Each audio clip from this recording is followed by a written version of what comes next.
जैन धर्म के 63 शलाका पुरुष। जैन धर्म में ऐसे 63 महान पुरुषों का वर्णन मिलता है जिनका जीवन असाधारण रहा है। किसी के पास अपार राजसत्ता थी, किसी के पास विशाल वैभव और अद्भुत शौर्य था, तो किसी का जीवन धर्माराधना और आत्म कल्याण का उदाहरण बना। लेकिन इन 63 महापुरुषों की सबसे महत्वपूर्ण बात यह है कि इन सभी की आत्मयात्रा एक जैसी नहीं होती। कोई केवल ज्ञान प्राप्त करके तीर्थंकर बनता है और अंत में मोक्ष को प्राप्त होता है। कोई चक्रवर्ती बनकर 6 खंड पृथ्वी पर अपना आधिपत्य स्थापित करता है, लेकिन उसके आगे की गति उसके कर्म और मोह पर निर्भर करती है। कोई बलदेव बनकर दीक्षा लेकर मोक्ष के मार्ग पर आगे बढ़ता है, तो कोई वासुदेव के भव के बाद नरक गति में जाता है, और कोई प्रतिवासुदेव बनकर विशाल राज्य और रिद्धि प्राप्त करता है। लेकिन वासुदेव के साथ हुए संघर्ष और रौद्र ध्यान के कारण नरक गति को प्राप्त होता है। तो आखिर ये 63 शलाका पुरुष कौन है? इनकी आत्मयात्रा कैसी होती है? और इतनी महान रिद्धि, शक्ति और वैभव प्राप्त करने के बाद भी मोक्ष तक पहुंचने का सच्चा मार्ग क्या है? आइए जानते हैं जैन धर्म के 63 शलाका पुरुषों की ये अद्भुत गाथा। वीडियो आगे देखने से पहले हमारे YouTube चैनल जैन लाइब्रेरी को सब्सक्राइब जरूर कर लीजिए। रेगुलर अपडेट पाने के लिए हमारे WhatsApp ग्रुप से भी जरूर जुड़ जाएं। जैन धर्म के अनुसार प्रत्येक उत्सर्पिणी और अवसर्पिणी काल में 24 तीर्थंकर, 12 चक्रवर्ती, 9 वासुदेव, 9 बलदेव और 9 प्रतिवासुदेव उत्पन्न होते हैं। ये कोई एक समय की घटना नहीं है। ये नियम अनादिकाल से चला आ रहा है और भविष्य में भी प्रत्येक काल में इसी प्रकार इन महापुरुषों का जन्म होगा। इन्हीं को 63 शलाका पुरुष कहा जाता है। इन महापुरुषों की आत्माएं भविष्य में मोक्ष को प्राप्त करने वाली है। लेकिन मोक्ष तक पहुंचने का मार्ग सभी के लिए एक जैसा नहीं होता। किसी को देवगति प्राप्त होती है, किसी को अपने कर्मों के कारण नरक गति का अनुभव करना पड़ता है, और किसी को उसी भव में धर्माराधना करके मोक्ष प्राप्त हो जाता है। यही कारण है कि 63 शलाका पुरुषों की कथा केवल उनके वैभव और सामर्थ्य की कथा नहीं, बल्कि कर्म और आत्मा की यात्रा की भी कथा है। इन 63 शलाका पुरुषों में सबसे विशिष्ट स्थान 24 तीर्थंकरों का है। लेकिन तीर्थंकर बनने की यात्रा केवल अंतिम भव से शुरू नहीं होती। तीर्थंकर का जीव तीर्थंकर के रूप में उत्पन्न होने से पहले तीसरे भव में 20 स्थानक पद की आराधना करता है और अत्यंत उत्कृष्ट पुण्य प्रकृति वाले तीर्थंकर नामकर्म का बंध करता है। अंततः वह अपने अंतिम मनुष्य भव में जन्म लेता है। इस अंतिम मनुष्य भव में तीर्थंकर नामकर्म की अत्यंत पुण्य प्रकृति के प्रभाव से उसे राज्य, रिद्धि और वैभव प्राप्त होता है। वह राजसुख और भोगों का अनुभव करता है, लेकिन उसका अंतिम लक्ष्य इन भोगों में रहना नहीं होता। उचित समय आने पर वह भोग कर्म का क्षय करके दीक्षा स्वीकार करता है। इसके बाद 4 घाती कर्मों का क्षय करके केवल ज्ञान प्राप्त करता है। केवल ज्ञान प्राप्त होने के बाद तीर्थंकर भगवान समवसरण में विराजमान होते हैं और सभी को धर्मोपदेश देते हैं। वे विभिन्न देशों में विहार करते हुए अनेक भव्य जीवों को धर्म का मार्ग बताते हैं और उनका उद्धार करते हैं। अंततः सभी घातीय कर्म का क्षय करके मनुष्य भव का आयुष्य पूर्ण होने पर तीर्थंकर भगवान मोक्ष को प्राप्त होते हैं और सिद्ध शिला पर विराजमान होते ही सदा के लिए जन्म मरण के बंधन से मुक्त हो जाते हैं। इसलिए तीर्थंकर का जीवन केवल अपने कल्याण तक सीमित नहीं होता। वे स्वयं मोक्ष के मार्ग पर आगे बढ़ते हैं और असंख्य जीवों को भी उस मार्ग की दिशा दिखाते हैं। अब बात करते हैं 12 चक्रवर्तियों की। चक्रवर्ती वह महान सम्राट होता है जो असाधारण रिद्धि और सामर्थ्य प्राप्त करता है तथा 6 खंड पृथ्वी पर अपना आधिपत्य स्थापित करता है। कल्पना कीजिए, एक ऐसा राजा जिसके अधिकार में 6 खंड की पृथ्वी हो, अपार संपत्ति, असाधारण राजसत्ता और विशाल वैभव उसके पास हो। लेकिन जैन धर्म यहां एक बहुत महत्वपूर्ण बात समझाता है। चक्रवर्ती का पद प्राप्त कर लेने से मोक्ष सुनिश्चित नहीं हो जाता। चक्रवर्ती पद की रिद्धि प्राप्त करने के बाद उसके जीवन का उत्तरकाल बहुत महत्वपूर्ण होता है। यदि वो अपनी सारी रिद्धि और वैभव को छोड़कर दीक्षा ग्रहण करता है, धर्माराधना करता है और संपूर्ण कर्मों का क्षय करता है, तो अगले भव में मोक्ष प्राप्त कर सकता है। और यदि वह देव गति के आयुष्य का बंध करता है, तो देव गति में उत्पन्न हो सकता है।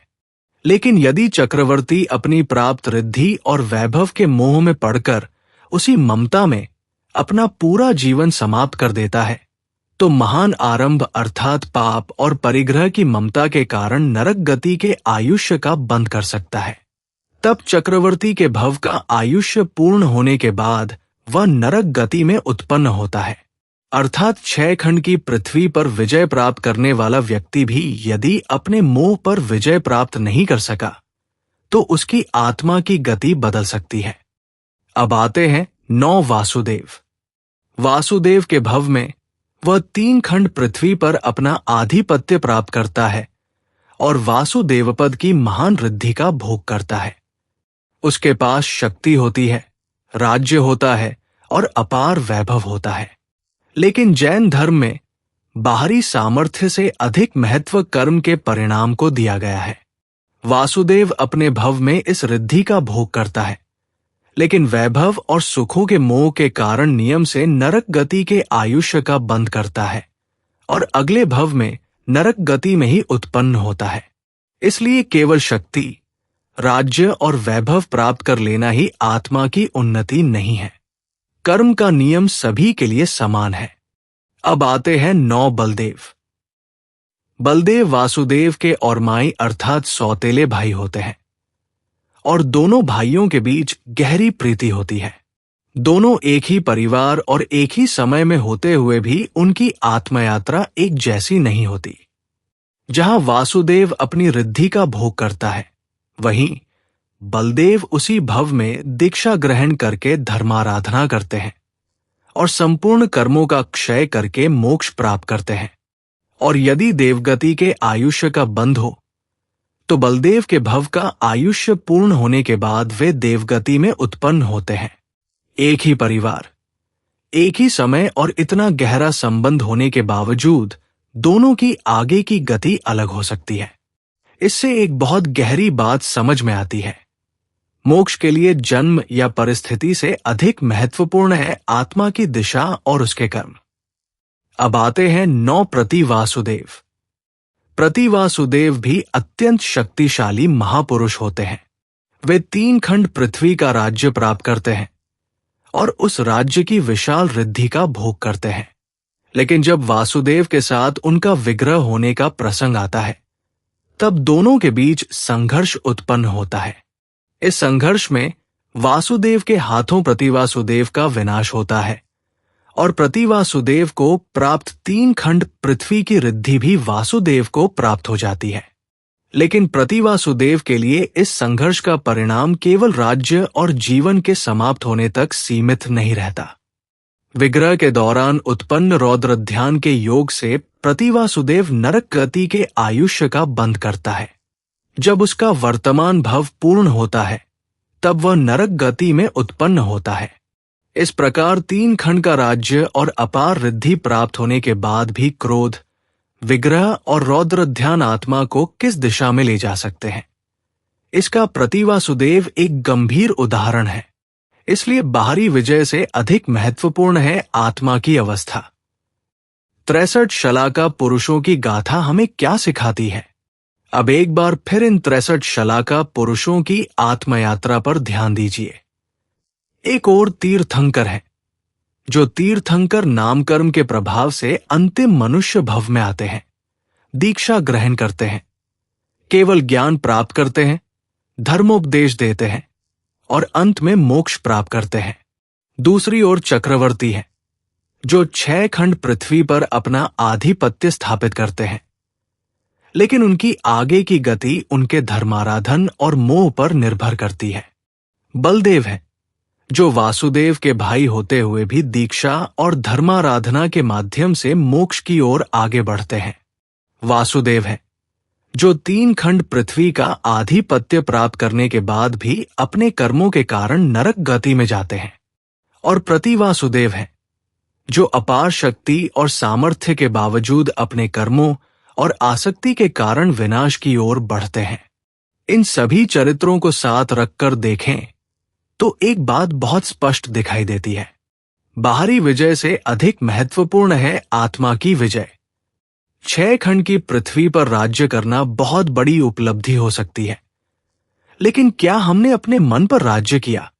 संपत्ति और सत्ता प्राप्त करना बड़ी बात हो सकती है, लेकिन क्या हमने मोह, राग और द्वेष पर विजय प्राप्त की?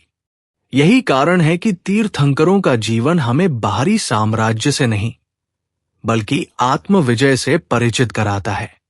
तो ये थी जैन धर्म के 63 शलाका पुरुषों की अद्भुत गाथा। प्रत्येक उत्सर्पिणी और अवसर्पिणी काल में 24 तीर्थंकर, 12 चक्रवर्ती, 9 वासुदेव, 9 बलदेव और 9 प्रतिवासुदेव, कुल 63 शलाका पुरुष उत्पन्न होते हैं। लेकिन इन 63 महापुरुषों की कथा केवल नामों, राज्यों और वैभव की कथा नहीं है। ये कर्म की कथा है। ये मोह और धर्म के बीच लिए गए निर्णय की कथा है। ये रिद्धि और त्याग के बीच के अंतर की कथा है, और सबसे बढ़कर ये आत्मा की मोक्ष की ओर बढ़ती यात्रा की कथा है। किसी के पास 6 खंड का राज्य था, किसी के पास 3 खंड का सामर्थ्य था, और किसी के पास अपार रिद्धि थी।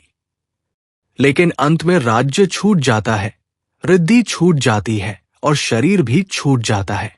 आत्मा की यात्रा फिर भी जारी रहती है, और उस यात्रा का अंतिम लक्ष्य है मोक्ष।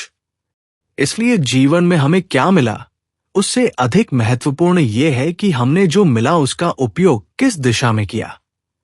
मोह बढ़ाया या धर्म, परिग्रह बढ़ाया या त्याग की ओर कदम बढ़ाया? क्योंकि सच्ची जीत दूसरों पर विजय प्राप्त करने में नहीं, बल्कि अपने कर्मों पर विजय प्राप्त करने में है। अगर आपको ये वीडियो पसंद आई हो तो वीडियो को लाइक जरूर करें और कमेंट में अवश्य लिखिए जय जिनेंद्र। साथ ही ऐसी ही जैन धर्म की प्रेरणादायक कथाएं, तीर्थों का इतिहास और आध्यात्मिक जानकारी देखने के लिए हमारे जैन लाइब्रेरी चैनल को सब्सक्राइब करना न भूलें। जय जिनेंद्र।